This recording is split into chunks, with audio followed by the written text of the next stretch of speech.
Good day, folks. Disappointing news out of South Africa, where News 24 reports that those receiving assistance from the United States through USAID for PEPFAR, the President's Emergency Plan for AIDS Relief, a 5-year program that's now 22 years old, will no longer receive any aid.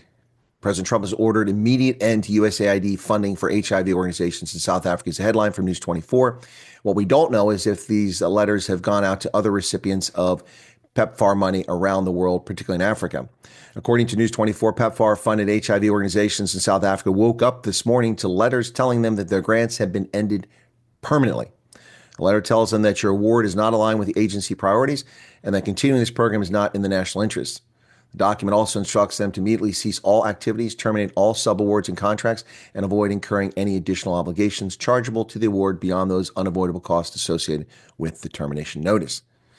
Ladies and gentlemen, this is not surprising, and it comes on the heels of Sir Ramaphosa penning an op-ed along with Petro Gustavo and the Prime Minister of Malaysia, among others, in Foreign Policy magazine, in which they attack Israel and ignore the actions of terror state Hamas in attacking civilians in 2023.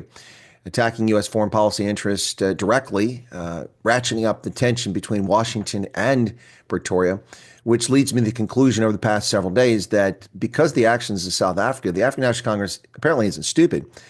Ramaphosa wants to become a martyr. He wants sanctions against South Africa. He wants the money to be cut off so that he can play the role of martyr and seek sympathy from the developing world and from the BRICS nations.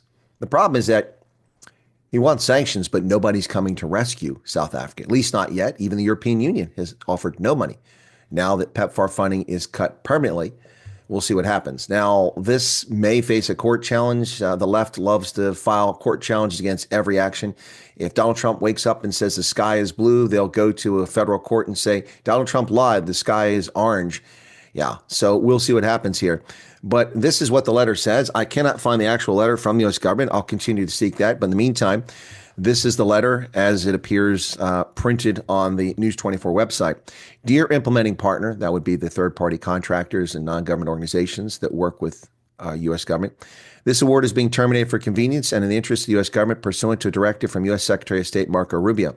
In his capacity as the acting administrator for U.S. Agency for International Development, USAID, and or Peter Marocco, who has performed the duties and functions of both deputy administrators for USAID. Secretary Rubio and PTDO Deputy Administrator Morocco have determined your award is not aligned with agency priorities and made a determination that continuing this program is not in the national interest. The decision to terminate this individual award is a policy determination vested in the acting administrator and the person performing the duties and functions of the deputy administrator. I've been delegated authority to issue this termination notice.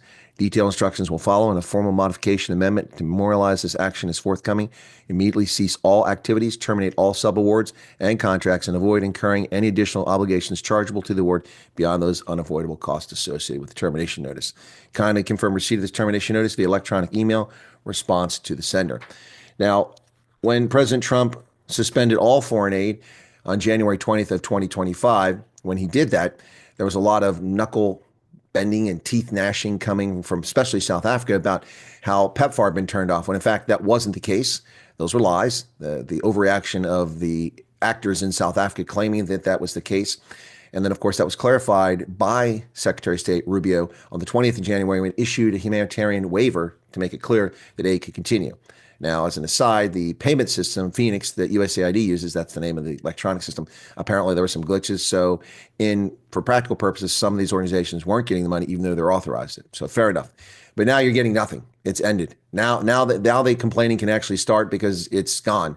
There's no money coming from the U.S. The 17% of the money spent for HIV that the South African government proudly likes to downplay, that's all that the U.S. does. Never mind the fact that we provide the antiretrovirals. You don't produce them. We do. But that's another thing. Well, good luck with the 17% there, Governor of South Africa. This is really unfortunate. Now, to be fair, it looks like PEPFAR was in for the end of its existence under this administration. And understandably so. The United States, under President George Walker Bush, created this novel program, the largest foreign assistance program in the history of mankind, with over $130 billion dispersed already around the world, about 85% of it spent in Africa. They created this program as an emergency response to the HIV crisis. It was really out of control in many countries, particularly in Southern Africa. And remember that Botswana had 38% adult prevalency in the year 2000. They were surpassed later by Eswatini. And Botswana's made significant strides against the HIV crisis, reducing the population of adults probably around 14% or less at this point. Congratulations to them. But they did that with assistance from PEPFAR. And over time, Botswana took more and more responsibility and allocated more and more money to take over all the programs themselves. While South Africa has been content under the ANC to allow the U.S. taxpayer to spend upwards of $500 million a year. At this point, the United States has spent a total of $8.1 billion in South Africa in 22 years fighting HIV. This year's previous budget was $440 million of assistance to South Africa. $365 million of that was for HIV. Now, this also apparently has been affecting tuberculosis programs in South Africa that are funded by USAID. This is sad, this is tragic, and it's really, really unfortunate news for South Africa. It was unnecessary. There's no need for this. Cyril Ramaphosa is intentionally poking the bear, hoping for a response. Well, you're going to get it. You know, this is really, really sad day to see this sort of thing. Look, I think that African governments should have long ago taken responsibility for PEPFAR, but of course they're going to fall back and make the argument, well, you've buried us in debt. No one buried you in debt. You borrowed money, you wasted it, you used it frivolously, and you squandered it.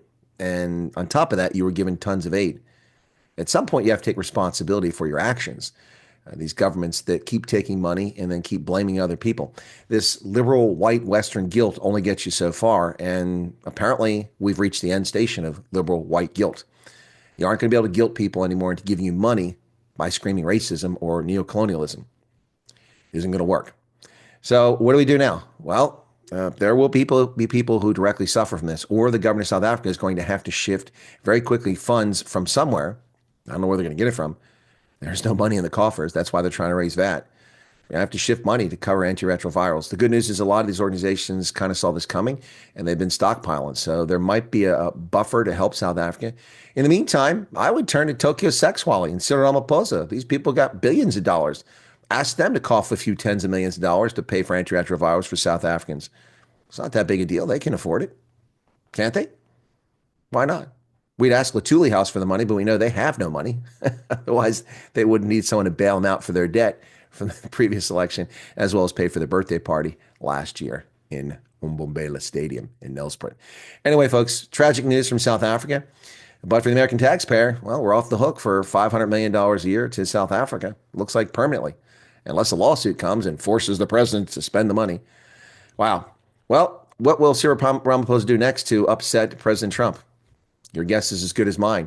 Clearly, he has no intention of working with the U.S. So we'll see what happens. Sad news. What say you, South Africa? Cheers.